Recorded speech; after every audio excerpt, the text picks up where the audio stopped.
आत्मन, नमस्कार, good afternoon, सत श्री अकाल, आदाब। एक बार फिर आपके सामने हाजिर हूँ गुफ्तगू करने के लिए। मुझे अच्छा लगता है आपसे बात करना। शायद आपको सुनना अच्छा लगता है या नहीं लगता, वो आप बेहतर जानते होंगे, लेकिन मुझे आपसे रूबरू होकर के बात करने में बड़ा मज़ा आता है। आज मैं जो जिक्र करने जा रहा हूँ वो है कनेक्टिविटी का, अपने ओरिजिन से कनेक्टिविटी का। हम एक बूंद हैं जो कि सागर में से अलग हुए हैं। सागर में से बूंद, पानी पीते हैं उसका भी एक ड्रॉप ले लो, बूंद है। और सागर कौन है? अनंत, अखंड, अभेद, जिसकी तारीफ अल्लाह के नाम से, खुदा के नाम से, वाहिगुरु के नाम से, गॉड के नाम से हम सब करते हैं। हम उसी का एक अंश हैं, एक बूंद है। और हमारी मंजिल क्या है? वहां तक पहुंचना, उस सागर में फिर से समाना और एक होना।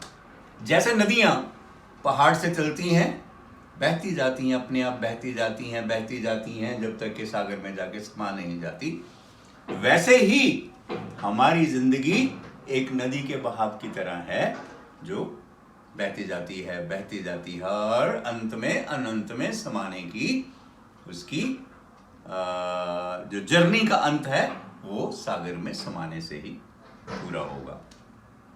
लेकिन अब हम अगर जल को देखें, कितनी किस्म का जल है और कहां कहां मिलता है। जल तो हमारे नल में भी आता है, जल पैक्ड बोतलों में भी आता है, जल जो है वो नदियों में भी है, नालों में भी है, सागर तो जल है ही, और बारिश में भी जल ही गिरता है नीचे। जल साफ भी होता है और गंदा भी होता है। साफ जल की बूंद को दूसरे साफ जल में अगर मिलाएंगे तो मिलके एक हो जाएगी। लेकिन अगर जो बूंद साफ नहीं है उसको साफ जल में नहीं मिला सकते, पीने वाले जल में नहीं मिला सकते। अगर हमें यह समझ आ गया तो हमें कॉज ऑफ एग्जिस्टेंस भी समझ आ जाएगा। हम जब पैदा हुए, हम एक प्योर कॉन्शियस को लेकर के पैदा हुए, प्योर शुद्ध जल की तरह, शुद्ध जल की एक बूंद की तरह हम पैदा हुए।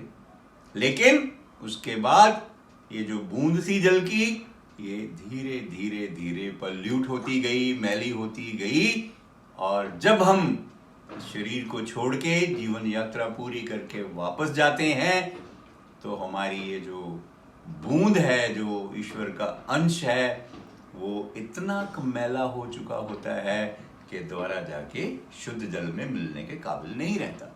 और यही कारण है पुनर्जन्म का, कि हमें फिर से जो है वो इस जल को साफ करने के लिए फिर से जन्म लेना पड़ता है, इस कॉन्शियस को साफ करने के लिए, ताकि हम जाकर उस अनंत में समा सकें, उसका हिस्सा बन सकें। अब आपने सुना होगा कि मरने के बाद यमदूत आते हैं, यमराज आते हैं, ले जाते हैं, मारते हैं, पीटते हैं, जलाते हैं, पता नहीं क्या क्या तसीहे देते हैं, टॉर्चर करते हैं। वो उसके बारे में कोई भी नहीं जानता कि वाकई आते हैं या एक हमें सुधारने के लिए ये मैथोलॉजिकल नरेशंस बनाई गई हैं।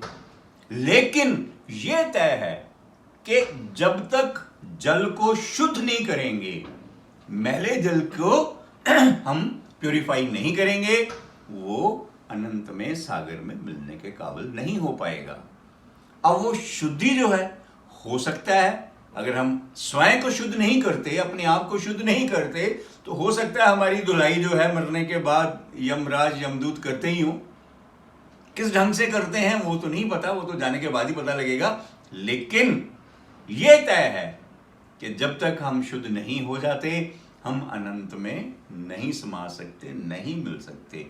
इसलिए बजाय इसके कि धोबी मैले कपड़े की धुलाई करे, देखा ना कैसे धुलाई करता है,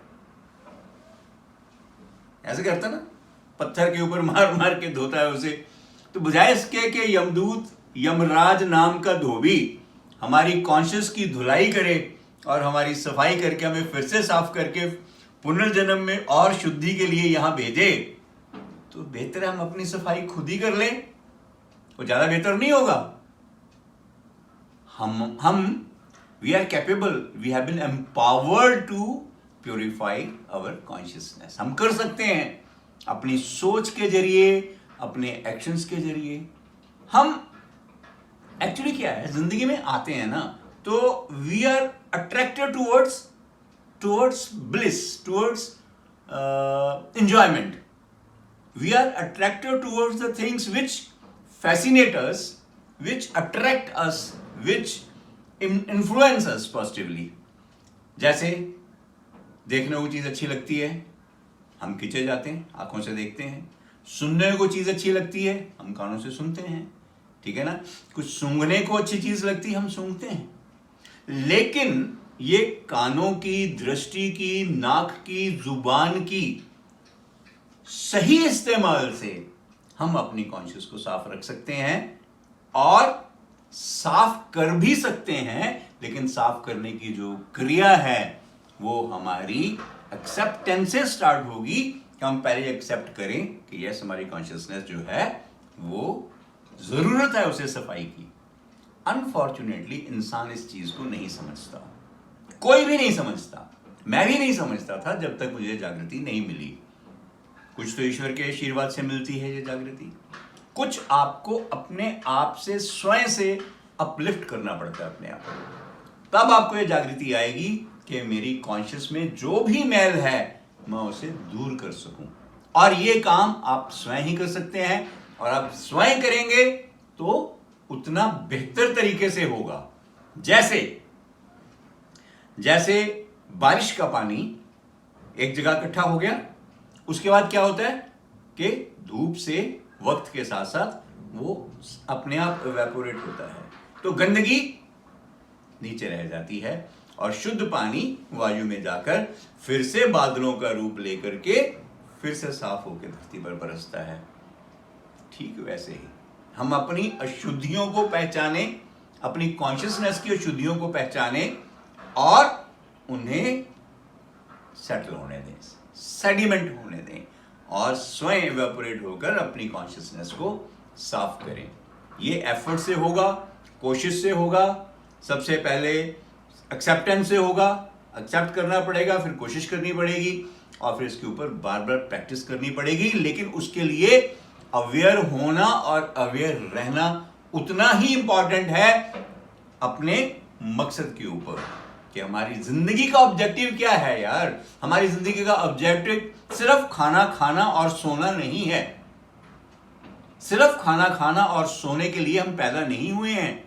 हमें एक मौका दिया है ईश्वर ने, एक अपॉर्चुनिटी दी है कि अपनी कॉन्शियस को साफ करके फिर से जाके अनंत में समा सकें, अनंत के साथ एक हो सकें, एक परम शांति तक पहुंच सकें। और उसके लिए ये जो अपॉर्चुनिटी है, जिंदगी रूपी अपॉर्चुनिटी, इसको सही ढंग से इस्तेमाल करें और अपनी प्रैक्टिस रोज जारी करें। सिस्टम्स आपको मैं पहले भी बता चुका हूं कि 4th बॉडी तक हमें जो है वो बहुत उपद्रव है, बहुत कास है, बहुत ही शोरगुल है, विचारों का शोरगुल है, विचारों का एक जमघट है जिसके ऊपर हमें उठना ही पड़ेगा। 5th फ्लोर पे जाना ही पड़ेगा, 5th बॉडी में जाना ही पड़ेगा, स्पिरिचुअल बॉडी में। और स्पिरिचुअल बॉडी में ईश्वर को साक्षात स्थापित करके किसी भी फॉर्म में हम अपने आप को उन्हें समर्पित करके उसके बाद 6th बॉडी में जाएं और अपने आप को, अपने शरीर को और ईश्वर के अंश को पहचानते हुए उस पर फोकस करें, उससे एक होएं, अपने आप को समर्पित कर दें कि हे ईश्वर, हे शिव, हे वाहेगुरु, हे अल्लाह, हे गॉड, मुझे शुद्धि बख्श, मुझे इतनी शक्ति बख्श कि मैं अपनी कॉन्शियस को फिर से साफ कर सकूं और तेरे में समा सकूं, मैं तेरे साथ एक हो सकूं। तभी आपका ये जीवन सफल हो पाएगा।